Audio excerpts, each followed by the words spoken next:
वक्रतुंड महाकाय सूर्यकोटि संप्रभा निर्विघ्नं कुरु मे देव सर्वे कार्येषु सर्वदा। कृष्णाय वासुदेवाय हराय परमात्मने प्रणतक्लेशनाशाय गोविन्दाय नमो नमः।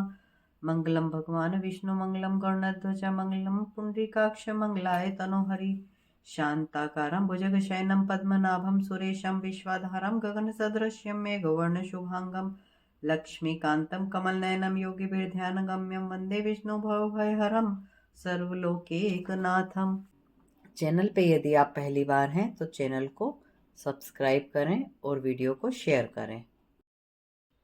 2024 की 31 तारीख को छठे स्कंद के छठे अध्याय में दक्ष प्रजापति की कन्याओं के वंश की कथा हम श्रवण करेंगे। इसके बाद हम 7वां अध्याय 2025 में भागवत जी का श्रवण करेंगे। प्रेम से 2024 में भगवान विष्णु, माता लक्ष्मी, भगवान गणेश, राधा रानी, भगवान श्री कृष्ण, माता रानी के चरणों में, महादेव के चरणों में हम सभी की ओर से नमन करते हुए हमारे भागवत महापुराण के नित्य प्रति प्रातः होने वाले इस पाठ के लिए हम उनका आशीर्वाद मांगते हैं और ये वर्ष हमारा अच्छा बीता उसके लिए हम उनका हृदय से आभार व्यक्त करते हैं और आने वाला समय उनकी कृपा हम सभी को प्राप्त होती रहे, ऐसी उनके चरणों में हम विनती करते हैं। जय जय श्री राधे। आइए 6वें अध्याय में दक्ष प्रजापति की कन्याओं के वंश की कथा हम श्रवण करते हैं। चौपाई। कन्या 60 दक्ष प्रगटाई, जिनकी संतति है जगमाही। देवन के संग कीन विवाहु, फैला जग में अमित छाहु।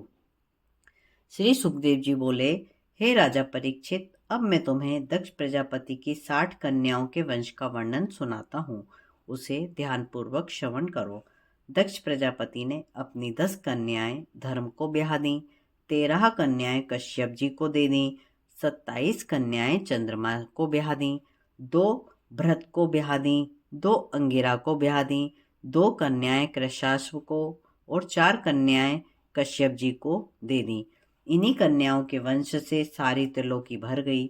धर्म की 10 पत्नियों के नाम भानु, लंबा, कुमकुम, जाभी, विश्वा, साध्या, मरुत्वती, वसु, मुहूर्ता तथा संकल्पा थे। भानु का पुत्र देव ऋषभ था और देव ऋषभ का पुत्र इंद्रसेन था। दक्ष कन्या लांबा का पुत्र विद्योत और विद्योत के पुत्र मेघगण थे। कुमकुम का पुत्र संकट और संकट का पुत्र कीटक और कीटक के पुत्र अभिमानी देवता थे। दक्ष कन्या जाभी के पुत्र स्वर्ग तथा स्वर्ग का पुत्र नंदी था। विश्वा के विश्वदेव पुत्र था, उसके आगे कोई संतान ना थी। दक्ष कन्या साध्या के साध्यगण और साध्यगण के पुत्र का नाम अर्थ सिद्धि था।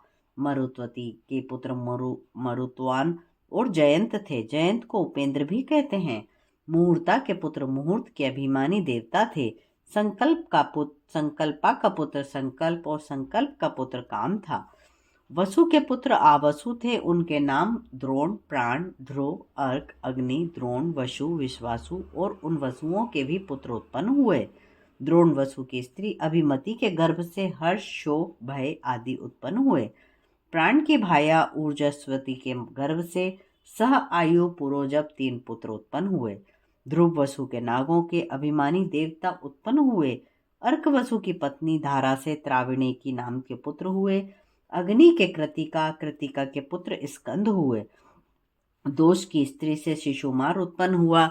वसु की स्त्री से विश्वकर्मा भी उत्पन्न हुए।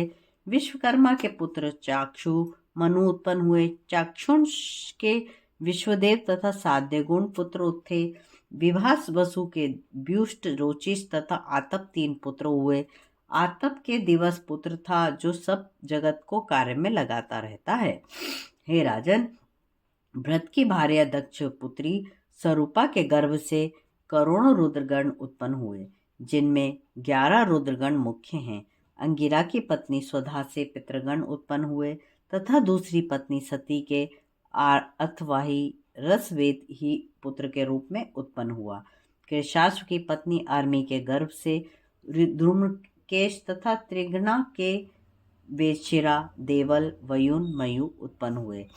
कश्यप जी की 4 पत्नियां कद्रु, विंता, पतंगी और यामिनी से शलभ, पतंगी से पतंगे, विंता से गरुड़, अरुण और कद्रु से सर्प उत्पन्न हुए।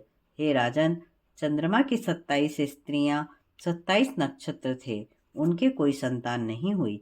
कश्यप जी की अन्य 13 स्त्रियों की संतानें सुनो।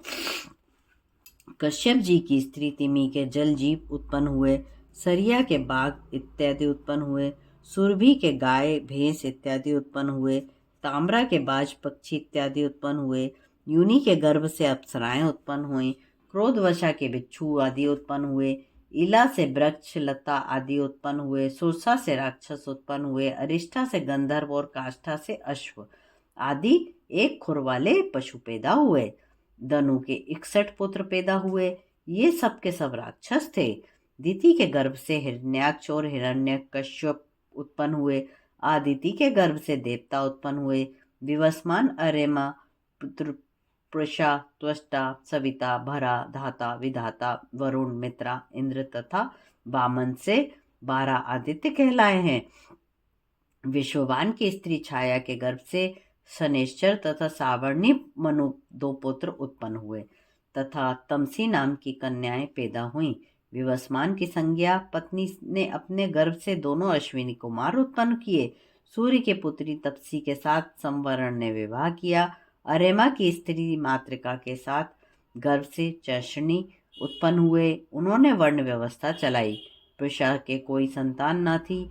कुमारी रचना त्वष्टा की भार्या थी, उसके गर्भ से सनिवेश तथा विश्वरूप 2 पुत्र उत्पन्न हुए। देवताओं ने विश्वरूप को बृहस्पति जी के रुष्ट हो जाने पर अपना पुरोहित बनाया था। इस प्रकार 6ठा अध्याय समाप्त होता है। 7वें अध्याय में देवताओं को त्याग कर गुरु बृहस्पति का जाना और विश्वरूप का पुरोहित बनने की कथा हम 2025 में 1 तारीख को जनवरी में फिर श्रवण करेंगे। इसी के साथ यहाँ हमारी कथा विराम करते हैं। कर्पूर गौरम कर्णावतारम संसार सारम भुजगेंद्रहारम सदा वसंतम हृदयारविंदे भवम भवानी सहितम नमामि। नया साल आप सभी के लिए मंगलमय हो, ऐसी शुभकामनाओं के साथ आज के प्रातः पाठ को हम यहीं विराम करते हैं। जय जय श्री राधे।